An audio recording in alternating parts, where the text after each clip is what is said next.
Hello. Hi. Welcome to the podcast. On this episode, we're talking to our new friends, Angie Trigilio and Emily Sandberg. So Angie is a career coach for creatives, and Emily is still working in corporate America as an editorial director. But together, they co-host the podcast, The Artist at Work, in which they have conversations about creatives working within a corporate structure. That's right. This conversation really kind of stemmed around the gravity and the impact that social media is having on our brands, and kind of just creatively how everyone can become a content creator. Right, exactly. And how empowering people and giving value and time, if you value your creatives within your company and giving them time to actually do it, then you'll actually get a lot of great results. So it's a great conversation. If you're watching this on YouTube, it's coming right up. And it's available via audio on a whole bunch of different platforms. So enjoy the show. Enjoy. Well, great. So we're in conversation with Angie Trigilio and Emily Sandberg, a double podcast today. Yeah. Ladies, we usually start off with, you guys can take turns doing this, but start off with giving us a little information about who you are and what you do. Sure. I'll start. This is Angie Trigilio. Emily and I are long creative pals, collaborators, and good friends. And we have started a podcast. It's about 4 months old at this point. It's called The Artist at Work. And I'm a designer. Emily's a writer. So that's kind of where our collaboration has always, stemmed from. So our podcast is about being a creative person in the workplace, and how it can sort of sometimes feel like you don't fit in, or KPIs and things like that are lost on you. I have since left the corporate world, and I've started my own career coaching business called Check Plus Coaching.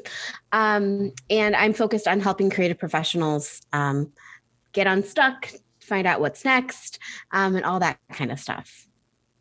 Great. I am a longtime and still current to this day corporate shill.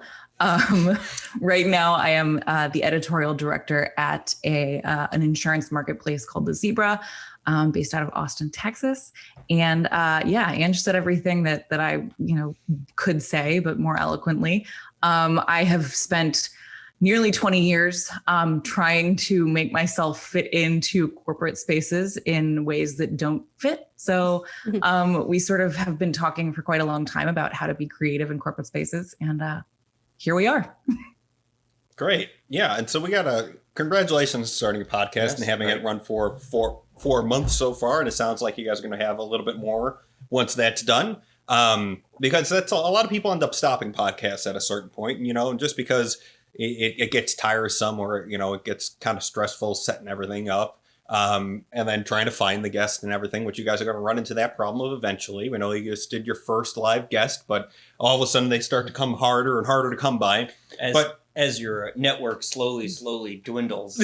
Sure. You got to rely on people like the great person that gets us most of our contacts and introduced Angie to us was Chris Johnson. Another shout out to Chris Johnson. He's like an executive producer. So great. Now, one of the things that was really interesting is that the focus on your podcast really is creatives in those corporate workplaces. And you said something like, like KPIs really don't mean anything. Key performance indicators don't mean anything to you. And you're a creative and you're trying to make sense during a corporate or through a corporate world type thing. And I'm curious to know, or what some of the things that you guys are talking about on your podcast, specifically to those people in corporate that are creatives that are, can feel stuck because, as creatives ourselves, though we never really had a job that we were creative in a corporation, definitely felt stuck. Each week is different. We kind of been approaching topics that we've personally struggled with or went through, or, been asking our audience what they're kind of struggling with. We've talked about being productive, being more time efficient, what motivates you, where do you get inspiration, and what else? Yeah, I think that, we recently sort of had a little bit of a brainstorm session where we just decided, here's what we're going to talk about for the next 3 months or whatever. And one thing that we both kept saying to each other was that we keep talking about the same stuff and it sounds frustrated a lot of the time. And there's I guess there are two parts of that. There's a frustration and then there's a reassurance, right? So I think that we spend a lot of time, a returning talking point is like making sure that everybody knows that it's very normal to feel unusual, that these things that we deal with at work are annoying, but that you can also kind of be the captain of your own career. And rather than feeling a little bit put down and let down by these frustrations, sort of twisting them and making them work for you a little bit better. I think that that was a huge key for me as a creative who, again, has always felt a little bit out of place in business environments. Understanding that I can harness that frustration and make it into something that is a creative energizer rather than something that holds me back was really big for me. Yeah. Yeah, a common frustration of just kind of running into, a bunch of red tape on, certain creative projects and everything. And, we've been working a lot with, and I know I mentioned this to you, Angie, about one of our previous podcast guests, Rachel Steininger, who really she left corporate America to start her own business, but really trying to get employees to buy into the whole brand and understanding that themselves, they are a brand ambassador, right? From the bank teller at the front of the bank, I mean, that's your first interaction with the company. You're a brand ambassador. We took it on a kind of like a trail to talk a little bit more about, like, when you're inside of one of those corporate entities, whether you're creative or not, if you have like this great idea of something creative to do, it's like, how do you even get started to get these people that are all buttoned down in that buttoned down life to kind of, go, oh yeah, you know what, maybe we should start a company podcast. Oh, maybe we should start something like that. So yeah, I mean, it seems like a lot of it, what it is that it's a lot of creatives trying to show that the stuff that they do actually matters, like it's not just some, I'm just going to spend, half my day working on this blog post. And it doesn't mean anything. It doesn't return on, investment, that there's an actual purpose to doing a lot of this creative work. Yeah. It's hard. Go ahead. No, I was just going to say, we're not here just to make it pretty or just to make it sound good. We go to school, we have professional skills, we have a unique perspective. We are living and breathing as brand ambassadors every day and want to make the work better genuinely. So I think, sometimes creative people can get a hard rap there as they just seem to maybe have like a fun fluff job, when really we're the ones at the end of the train. We're taking your concept or your big idea from finance and making it come to life and have a personality. So Sure. To discount that can feel frustrating in your corporate role. Yeah, creatives always seem to get the short end of the stick. It's like even like you're talking about, like, and what we're talking about sometimes is like advertisement or branding and creative, and it's like even from the genesis of this kind of promotion with buying media space, creative was, no one ever paid for it. It was never something you paid for. It was just something you got with the media space. And so that stigma is to this day still like, oh yeah, well, we came up with everything, but you just make it like, you just have fun and and that's your job. Like, why do you even want to get paid for that? It's to the point where it's like no one pays for creative because it's like, because then also you get those other people that are really high paid that do these creative things, and they're so stuck up and arrogant about themselves that they're like, oh, no matter what I say it's the right thing to do because I have had this idea given to me by divinity, and it's like, so you get these two things. It's like, it's either your creativity is so overvalued that you can't be questioned, or it's so undervalued. It's like, well, you know what? Why do I even need to pay you? You like doing this. Right. Or even like, in our realm of, video and filmmaking is that people bill for like, you put this bill up together and a lot of it is all equipment rental. Yeah. Right. It's like, that's how I can justify how much I'm charging. I never go up to somebody like, oh, well, the creative, and then you switch creative into strategy. It's like, oh, well, this is strategy. Yeah. Right. Oh, So, that yeah. tastes. If that tastes better going down. Sure. Right. Yeah. It's not creative. It's strategy. Yeah. Well, right. I think the good news and the bad news is that our work and these disciplines feel and look like play a lot of the time, right? So it's harder to be taken serious on a creative team. Fun. Right. Oh shit. You kind of roboted in and out Yeah, there, I but we didn't got really we get got the it across. gist. We got the gist of it. Yeah, right. Because Right, exactly. Well, yeah, it might be our fault. Our internet's kind of No, But mine. anyway. I just got a notification that mine was bad. Oh, yeah, right. Your internet's unstable too. Everyone's unstable. Yes. It's been a kind of a rough year. Feels like a metaphor. Yeah. Yeah. I should say it again. Right. Yeah. yeah, right. It's right, exactly. It's but the thing is that not a lot of people can do it. Not a lot of people can understand how to do it. Like, it's people like to, it's like if you're good at math and you're good at business and those things seem to translate. It's like, oh, well, no one wants to do math because it doesn't seem fun. But to the people who actually like doing math, it is fun. It's just mind-boggling that can be fun. Right. That's the thing. It just doesn't make any sense. Oh, you like starting businesses and not making any money for months on end? It's like, that's what you like? It's like, I like to create stories. And everybody's like, I like to listen to stories. That sounds fun. So it's like, yeah, it just is, creative just seems fun for everybody. Even though if you've ever sat down and tried to write a story or sat down and tried to paint something that someone else would want to look at, you understand that it's not really fun. It's hard work, but it is fun. It is. It's very fun, but it's not fun for everyone.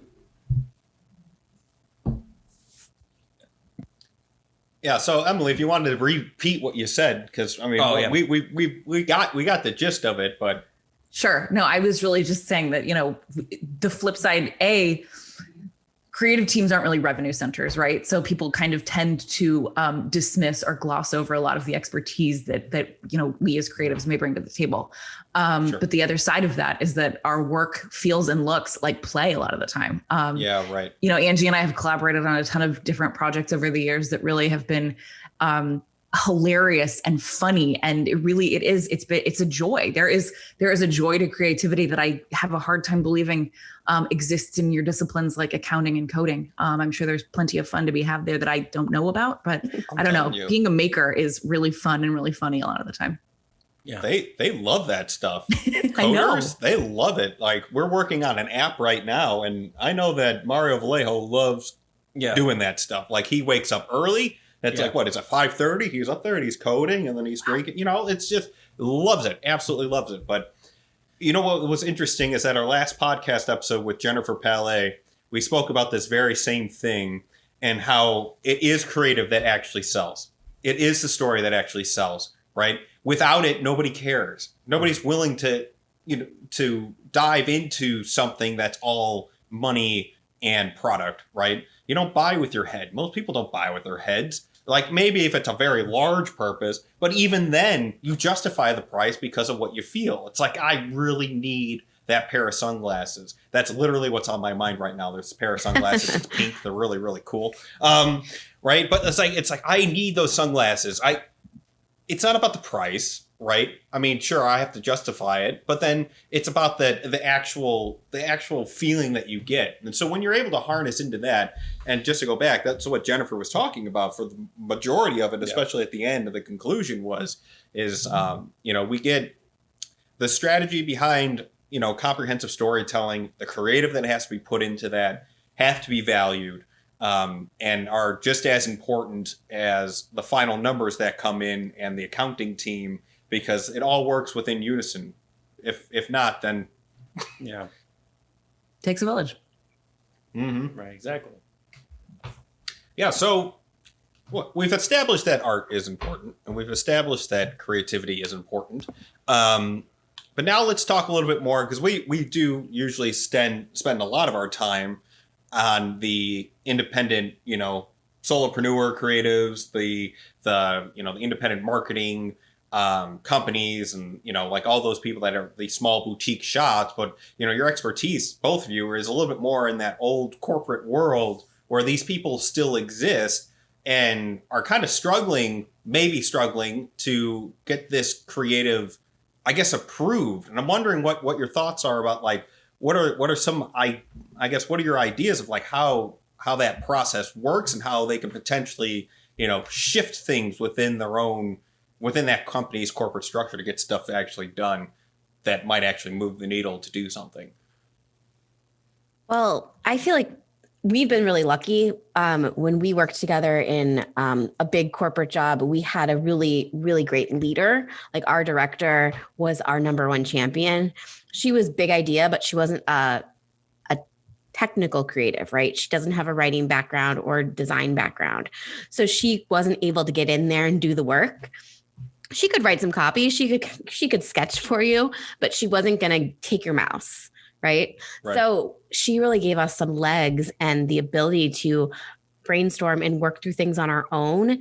And then she would be a really great salesperson to the organization. And I feel like when you have upward support, that teaches you a little bit it builds your confidence, first of all, and then it teaches you to lean into your team and then to model their behavior, the leadership behavior, right? I feel like I learned a lot of self-promotion and kind of whatever you want to call it, doing like roundtables within an organization to prove what you guys are up to or show what you're doing, show and tell. Let's use that word. So like a lunch and learn and showcasing one project or one piece of work allows people who don't work with you every day or even interact with you at all to be like, oh, that's what the creative team's been up to. I see how that supports XYZ. And I'm working on XYZ too, but in a very different way. And it kind of builds that respect, mutual respect of, oh, we're all in this together. And I see how they're useful. And I think that's a big part of our creative soul is we want to feel valued and like what we're up to is important and we're contributing. So that was a roundabout answer to what you asked. But I think basically, I think you need support internally. You need leadership to be on your side, or at least one person to give you like permission to go for it. Yeah. Yeah. And it's always good to have that kind of support system and everything. Oh boy, I had something and I totally lost my train of thought. Emily, do you have any thoughts on that while I try to regather myself? Sure. I think sort of to piggyback on what Angie said, for me, it's when I'm trying to sell something in an organization, it is an absolute relationship game for me. If I can figure out what is perhaps hanging somebody up or making them not really want to, eat what I'm cooking, if I can find out what their motivations are, if I can build trust, if I can make sure that I'm speaking in their language, then that to me has gone so far in many of the jobs that I've held, including the one I have right now. Just really making sure that everybody understands, that I'm understanding my audience and I'm understanding my internal stakeholders, but also that we're sort of all reading out of the same playbook. Yeah. Right. We want to feel valued. That was the word that was escaping me. That totally just flew out the window. Feel valued. And then it's also about relationships and that trust aspect. So, and that's very similar to the outside world with anything else, right? I mean, we want to be able to go and talk to some of these, whatever companies and be like, all right, not only do I value the work you do, but I'm going to trust you to do it, that you're going to be able to execute it, right? And a lot of times that has nothing to do with your skill set. That has to do with the relationship that you built with those people over time. And being able to present whatever creative stuff that you're doing in a way that's digestible to somebody that has no idea what you're doing, right? And I think that's a big thing. And, we can transition a little bit into corporate social media, because I know that Emily wanted to get some stuff off her chest about how people don't use it properly and everything. But in reality, you have to be able to put these concepts of, what should be in a flyer. You don't need to have 50% off and all this craziness going on. This is the way it should be presented, because this is going to be more, people are actually going to pay attention to it. It's more digestible this way. But also you have to understand how to talk to these people. And that, once again, that goes from a corporate type chain, right, going up and down to the independent practitioner, artist, graphic designer, that's going out there and trying to convince, the local coffee shop that, your logo sucks. You can't say that, but it's like, this is, it could be so much better. And this is what I'm going to do. And this is how this is going to work. And yes, it sounds like witchcraft, but we can actually make this with our hands, with our pencils, and actually do something. Yeah, I think what you're speaking to is storytelling, right? And once you develop the skill to present your work to any audience clearly, not just creative people, not just business people, but tailor your message to your audience, the stronger your sell is. I think that's exactly what you're saying. Yeah, no, absolutely. That's the only way to get anything done. And honestly, that's something that we've struggled with, because when we talk to people like Jennifer Palais about storytelling and having videos that build off of each other and content that has a far out future look, that doesn't just do a one-off commercial, but the commercial leads somewhere, and that whole consumer journey. When you talk to people that would buy that, it sounds crazy. It sounds like an enormous amount of commitment and everything. So, but you have to be able to explain it to them in a way that actually makes sense. So it's like, okay, well, this is how this result. Most of the time, this is how this is going to result in dollars coming your way. We don't know how to do that, but we know somebody that does, right? Just go ahead, pay attention to him. He can figure this out. But yeah, so it's that value creation, and then and once again, the trust, being able to get somebody to, be like, you know what, Angie, I like you, I trust you, whatever you want, what resources do you need? This is the budget. This is what's going to happen. And I hope you appreciated how Chicago I said Angie too. You really did.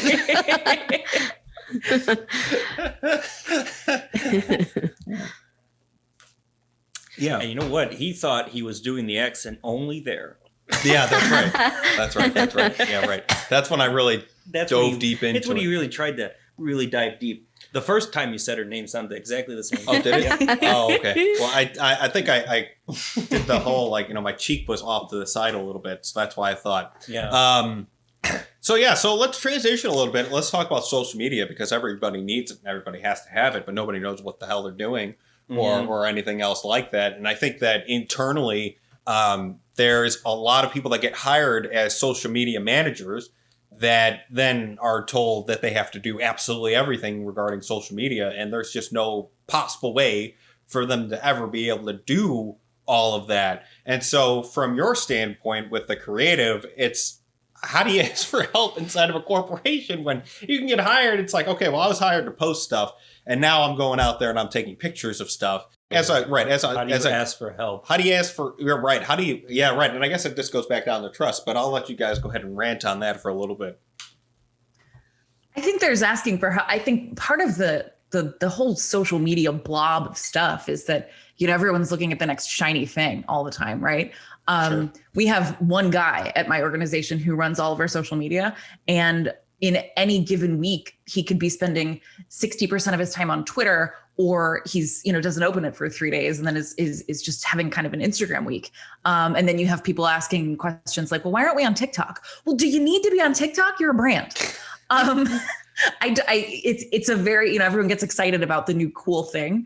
Sure. But as far as asking for help, I think that I'm a firm believer in trusting people to be experts until they prove me wrong. Sure. So if the social media guy isn't saying I need help with this social media, then I'm going to trust him to know what he's doing, because he's a smart guy who knows all of these platforms much better than anybody else in the organization. Sure. But if he is looking for storytelling advice, or if he is looking for hot takes on punctuation, which I have in spades, I'm certainly more than willing to give that. I think it's hard to remain focused when you're dealing with something as unwieldy as social media, and as sort of cyclical. You could be working on a meme that you want to post to your Instagram page, and after having spent 30 minutes on it, it could be totally irrelevant. Sure. So I think that just sort of maybe narrowing your focus a little bit is important. And that could kind of help to tame it a little bit, I think. Yeah, I don't know. I have nothing good to say. I would actually say, to build on that, I just think a strategy is important. As a brand, what channels are we showing up on, and where are we consistently going to show up on and people can expect to hear from us. I think relevant channel appropriateness is so important. Emily and I will talk about this a lot, but if you're on LinkedIn, I don't need to know it's your birthday. Ever. But that is for Facebook, right? Or, like inspirational quotes, again, unless they're somehow tied to business or an article or something really tangible and useful to your audience, don't put that on LinkedIn. That can be a pretty Instagram quote. So I think having a strategy and using your channels appropriately should give you that focus. And when teams are built strategically, those storytellers, those writers, those content producers are in your team, or they should be at least within arm's reach of your team. So if you need an infographic, you should be able to tap into your creative team to support an initiative they're already working on. There should be, when they're developing an advertising campaign and they're doing paid ads and they're doing billboards and print ads and radio, there should be a social component in that strategy plan. So people are giving you assets. So I think when it's actually wrapped in to a strategy of a team and a brand, the support should be there. Yeah. Yeah. Well, the big thing there is that I hate social media managers just because they can't possibly do absolutely everything. I mean, if they're gonna try to like with the gentleman that works with you, Emily. I mean, the poor guy. You're trying to keep up. Social media has social in the name, right? That's what we say all the time. So that means you have to be social on it. And where I really want to steer this conversation, is that you you really need a lot of help, right? Like, I mean, to be good on Twitter, you got to be on Twitter. Yeah. You can't dedicate 60% of your time to it. It's like 98% of your time, because right? Well, how you said, how quickly it cycles through. The meme like what you said, that meme that you were going to post, all of a sudden now it's like, hey, guess what? It's Blackout Tuesday on Twitter, and you're going to post something that you had planned a month in advance, and it's done. And then Angie, to your point too. See, that sounded normal. I didn't say Angie. I said Angie. But when you look at it from that standpoint of, see, I confused myself. I said Angie, and now in my head I'm just saying the word over and over again. What I was talking about. It's gone. Yeah, but I also think that, like, if we're talking about, like, social media is now just playing. It's the biggest part of media now. It's the biggest part of media, and it's like back when TV and radio came out, there's huge teams dedicated to this. Mm-hmm. Right. Huge teams. And we're going to put one person, one lowly person in charge of where everybody's eyeballs are. Everybody's eyeballs are on social media. No one cares about TV, and they have hundreds of people working on TV commercials that no one watches, no one sees, unless it's a football game or or some kind of live event. Right. It's like, this should really be where a lot of your effort, because this is where your stories are going to be happening. This is where your audience is. This is where they're going to be commenting on things. This is where you actually get to hear people say, you know what, I don't really like what you said about that. And you can respond. Like, that's a big thing. And put that on one person's shoulders. It's like saying, like, you know what, CEO, you have to be ahead of the bankroll, payroll, buying, selling, everything. You have to do everything. Otherwise, this company's not going to be able to run. Yeah. Right. I mean, they have teams. It's people still think of it as such a scrappy little discipline, when in fact it is like a huge part of any organization's voice and distribution channel, and that we're still thinking about it as like something that college kids do to, like, spend some time connecting with their friends. Is kind of foolish. Yeah. Well, that's exactly what I was going to say. Is it that it's a millennial's job? So we have the mindset that they can do more, they can multitask, they can handle it, they grew up with it, they got this, and we're not taking it seriously? Like, is that kind of, It is that. It's millennials, we can't handle it all. There's just no way. There's just no way. You can't do it. Well, I mean, how many world users does Facebook have? Don't they have almost 1 billion users on it, like, worldwide? Like, it's ridiculous. There was never anything that had billions of people. Like, even in the high day of television, like, you're talking, maybe 100 million watched one thing. Sure. But that was probably, I don't know, I have no idea. Probably like the World Cup or something, or maybe the Olympics every 4 years. Mm-hmm.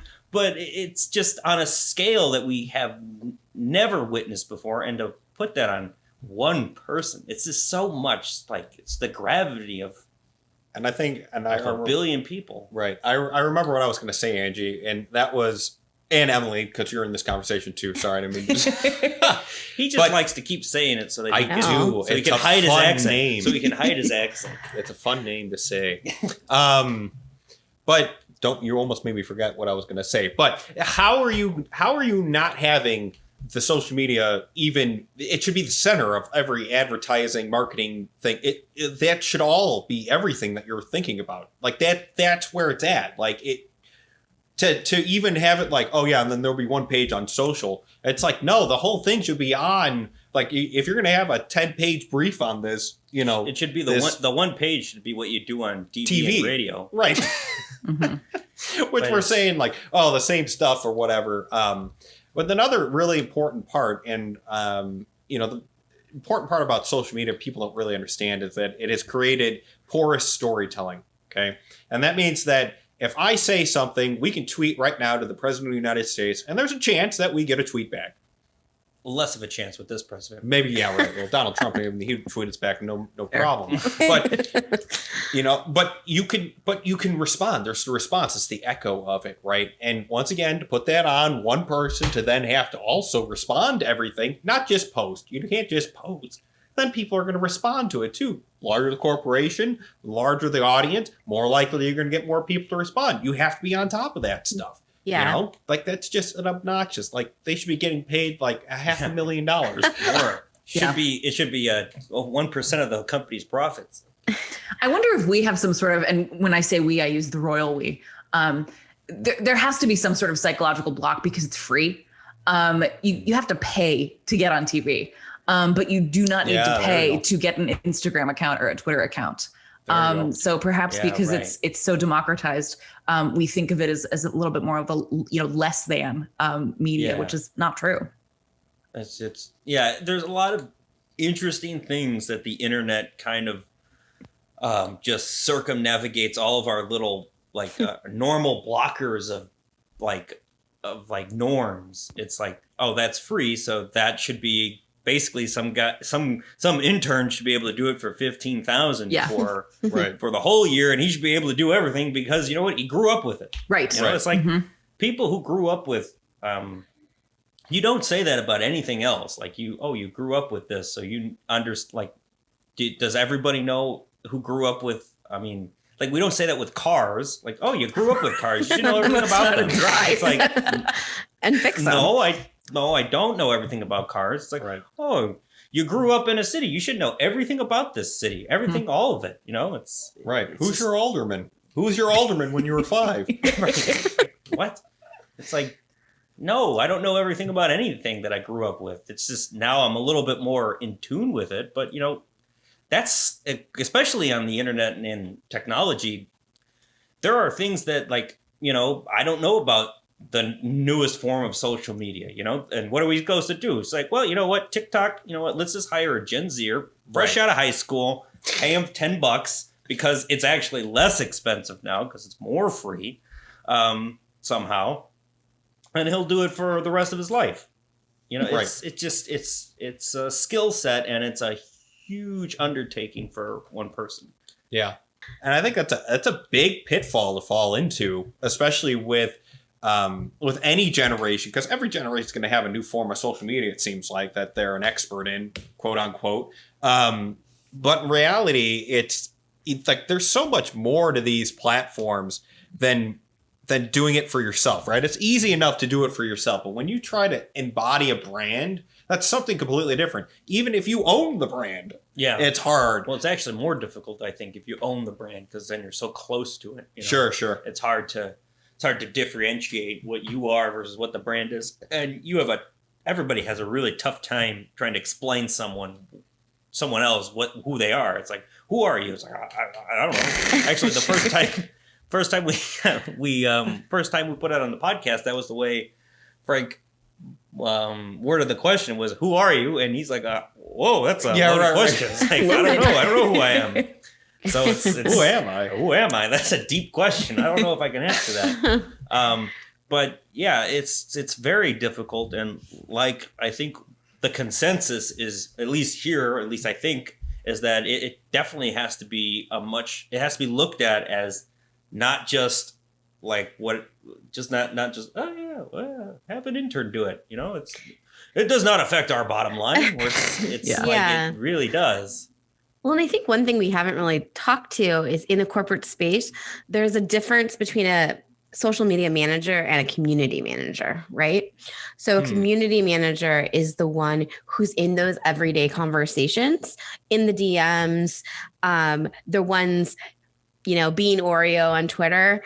That's your community manager. Your social media manager is more of your planner, your long-term content strategy, your vision for the future, your collaborator with people within your organizations, for partnerships, relationships. So I think that duality is when it works the strongest.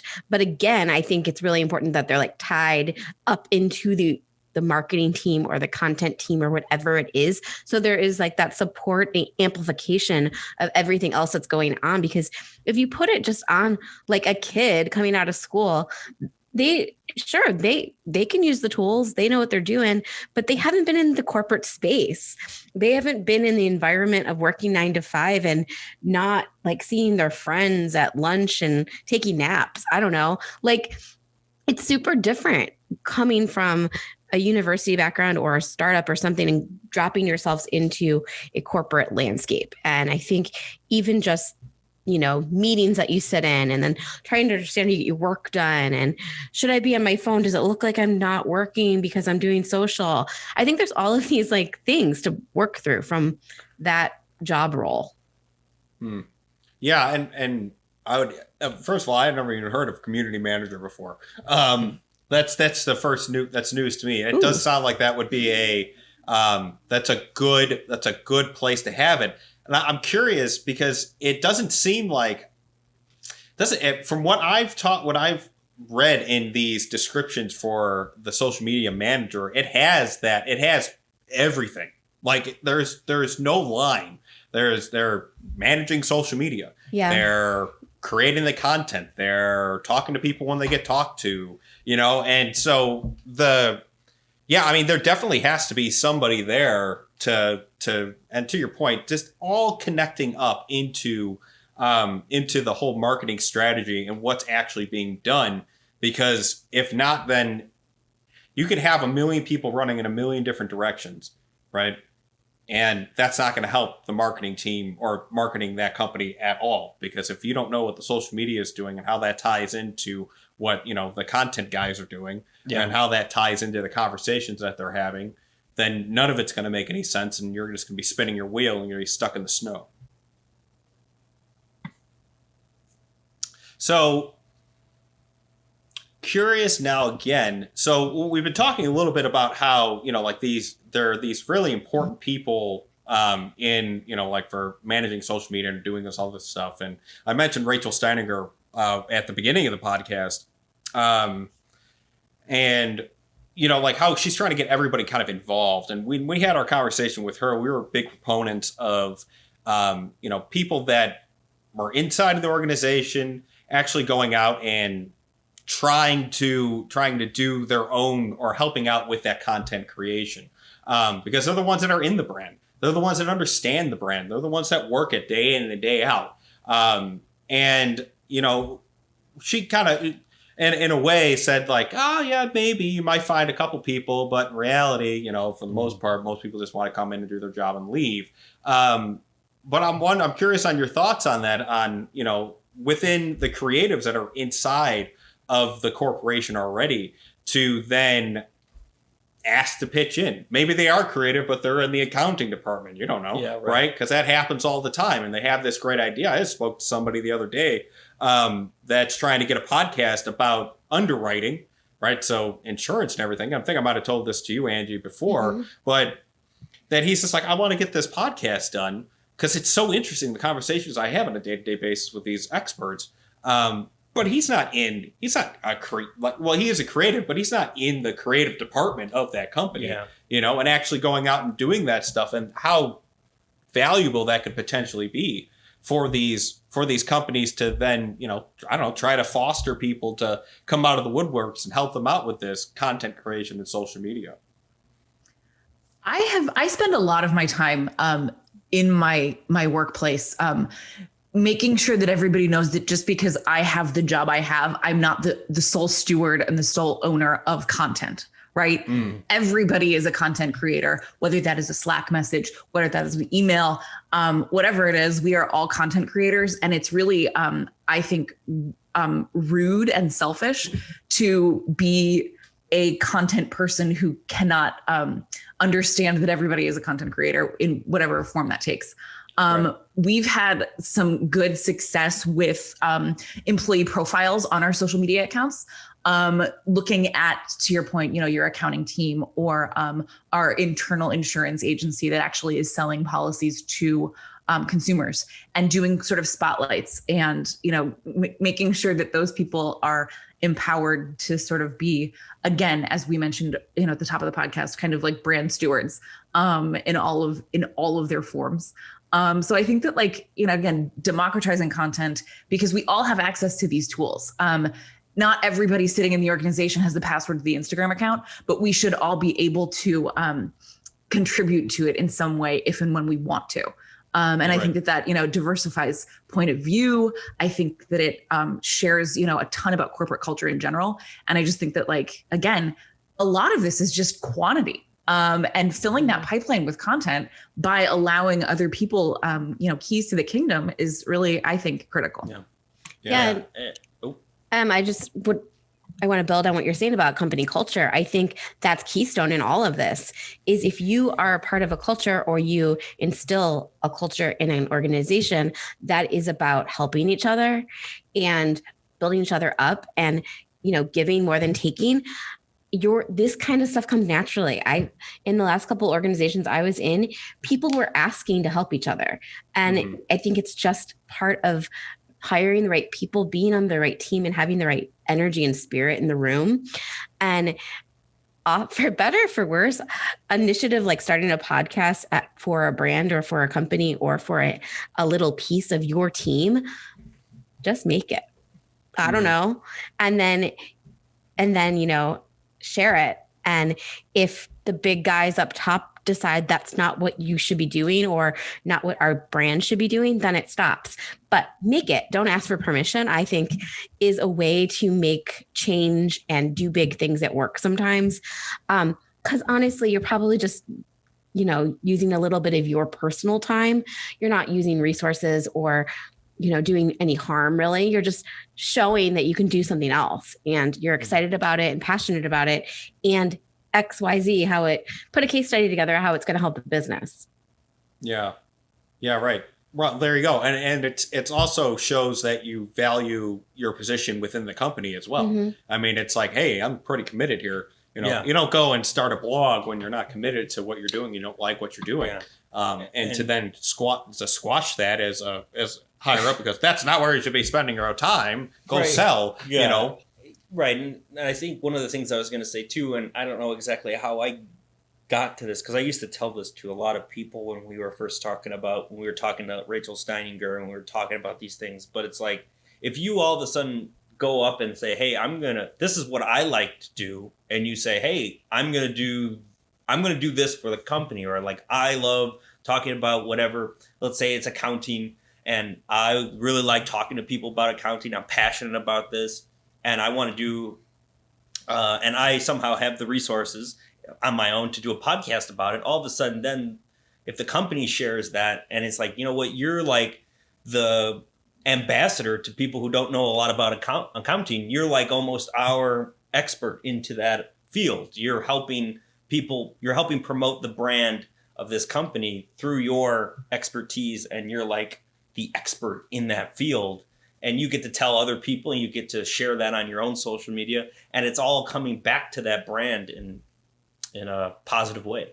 Right. Yeah. It's allowing those people, the people that are creating the content, and then also, fostering an environment that allows them to do that. Then all of a sudden you might get a lot of really interesting ideas.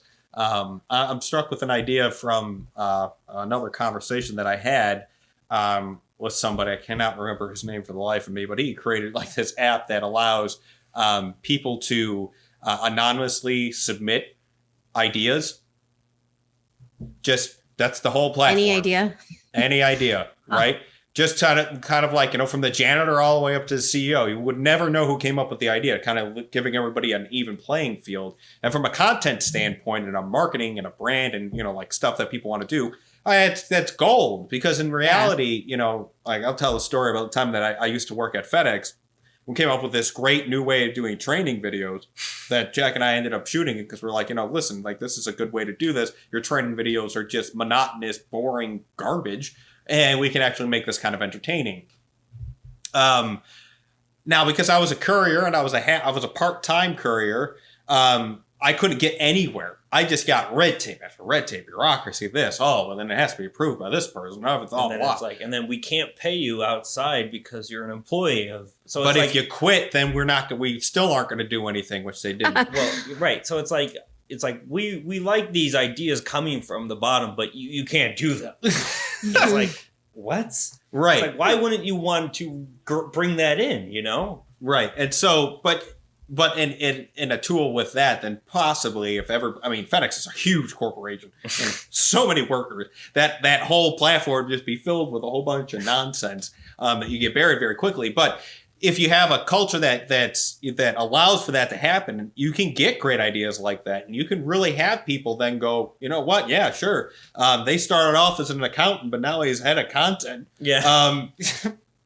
What you want is enthusiasm. Who's going to kick enthusiasm out of bed, right? Right. If people feel empowered to have, be enthusiastic, to contribute, to have sort of a zeal for whatever it is they have a zeal for, why is that bad? I think you have all of these old-timey corporate cultures like the one you're talking about that doesn't really reward that and wants people to remain specializing in one thing. Right. But I just don't think that that's the way that work is now or will be, for the foreseeable future. No. Right. And especially if you want to keep your employees around for long. I mean, right. It's like if that accountant in this one fictitious this fictitious accountant, I don't know who I could be talking about. This one accountant that's watching this or listening to this is like, you know what? Yeah, I'm going to do that podcast about accounting. But if you say no, you can't do that podcast, or you're not allowed to use that you're not allowed to do that podcast. That person is going to find a different company that's going to let him do it or let her or him do it. Right. We've talked a couple of times about building up your own brand. And actually, this could be a very interesting conversation with you guys, too, because of creatives.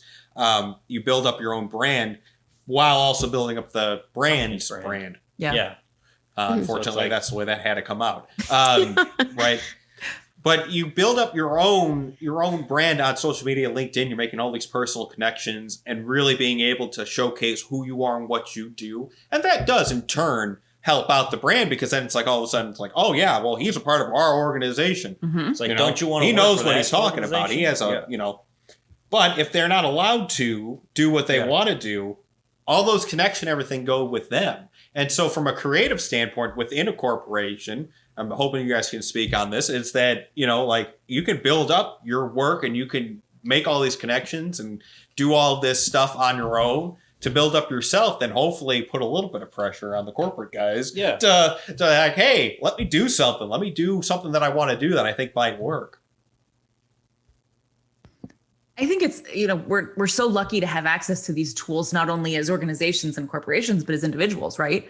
So that does become like, if I'm a person who has 5,000 people listening to what I say on LinkedIn, I take that with me when, and that's sort of like a business development pipeline for the organization. It's not just for me, but I take that with me when I leave the organization. And I think that's kind of like, I think it's awesome. It certainly gives, I'm going to get I won't. It certainly gives employees much more agency and much more power in sort of how we get to be employees. We no longer have to really just kowtow to like organizational mandates. And I love that. That to me is so exciting. And one of the best parts about having all of these tools at our disposal is that we get a little bit more leverage as little, worker bees. Yeah. Yeah. And I would speak from like a design perspective as a designer. I think one of the really cool things is as a designer is when you do get to work on big brands or big projects with lots of legs and lots of pieces, you can speak to your experience within that company. And when you share, if you're sharing on your portfolio site, or if you're sharing with other people on LinkedIn or whatever it is, or giving a talk at Creative Mornings, whatever, wherever your platform is, you can speak to your experience, not just of making, but of the culture and kind of like selling the organization, which I think as you grow up in this industry and you get more experience and you become more of a leader or a voice within an organization, you're trying to attract talent, and those forums give you that kind of agency to do so. Yeah. No, absolutely. Yeah. There's just so much opportunity out there. And what I think what the entire conversation kind of boils down to that we've had is that you should really just go out there and try to do the stuff that you want to do. Whether you're a creative or you're labeled as an accountant, shout out to all the accountants out there that aren't labeled as creatives, which, by the way, I mean, some of the stuff they do is wizardry just as much as what we do is wizardry. So to go out there and actually do the work, and then for those companies that, if you're creative and whatever and you work at them, to allow your employees to then go out and do some stuff and pay them for it. Like, fine, you could take 5 hours a week to go and do this if that's what you're passionate about. That you're only going to get better results. Right. You're only going to get better results allowing them to do that. Money isn't the motivator, but it definitely helps. Yeah. Mm-hmm. Because, and that's the thing too, is because, and this is true. And I think a lot of like people, we all know that people like, in the 8-hour day, a lot of people don't work the complete 8 hours. And, so it's like, take some of that time that they are basically wasting time and say, hey, why don't you do with this hour what you want to do with this hour? Instead of look at your phone and be like, yeah, I'm the social media manager. Right. Yeah. Encouraging passion projects is great. And I think that we should talk about them more, in workspaces, because it's only going to your point, kind of get better work. And amplify voices that aren't, traditionally, the accountant is putting tweets out for the brand, and that's fine because that's what they like to do. Yeah, right. Exactly. There you go. That's like, what is it? We had, what's his name? Matt Granados. He was talking about that too, where it's instead of giving them a raise, ask them, what do they want the raise for? And then one guy, I think, was surfing, right? Mm-hmm. He wanted to learn how to surf and sail. But sail has to do with water. Sail. So he wanted to learn how to sail, and he's like, I want these sailing lessons. He wants to learn how to do that, and he'd been getting that bonus, and he hasn't done it yet. So they decided, you know what? This year we're going to give you the sailing lessons, and it made him that much more productive and everything. So instead of giving him a bonus, say, hey, you can get paid to do that podcast. Right. There you go. That would be amazing, right? You'd be like, I'm not even working. Yeah. Right. You are. I think amazing. You're just talking to meeting people where they're at. So if they're motivated by getting sailing lessons, then that's the reward. If they're motivated by something else, then you have to know them enough to ask those questions and understand what they're passionate about so you can reward appropriately. And I think that's a part of being a good leader and listening. Yeah, absolutely. All right, great. Well, you know what? This has been a great conversation. We usually end off with some words of wisdom when we can go in reverse order. So we'll put Emily on the spot here. You'll go first. And no ums for this one. Anything that you think that kind of summarizes the conversation that we had? I think, just rewarding enthusiasm. I think that I've spent a lot of time over the past few years, shedding a layer of irony that I had developed in my 20s and 30s. And I think that I have come around on enthusiasm and earnestness as being good things overall. And so I just think that, talking about this today and rewarding people who want to pursue their passions is a good thing. Yeah. And I would say similarly, ask for what you want, make stuff, go for it. Don't always ask for permission. As a creative, as a maker, even as a leader, I think if you take risks and try things with enthusiasm and positivity and looking for change or to just do good or make impact, you're gonna get something at the other end that people want to react to, respond to, engage with. Yeah. Well, great. Sounds well, awesome. Yeah. So great getting to talk to you and Emily getting to meet you. Likewise. And yeah, we know, I'm sorry, where are you located, Emily? I'm in Austin, Texas. It's Austin, Texas. Okay. We don't know anybody in Austin, Texas. So you might have to come to us here in Chicago to be able to meet. I've heard person. Austin, Texas is a great place. It's, I got to say, I'm looking out at sunshine. I walked the dog earlier in 65-degree weather. It is February.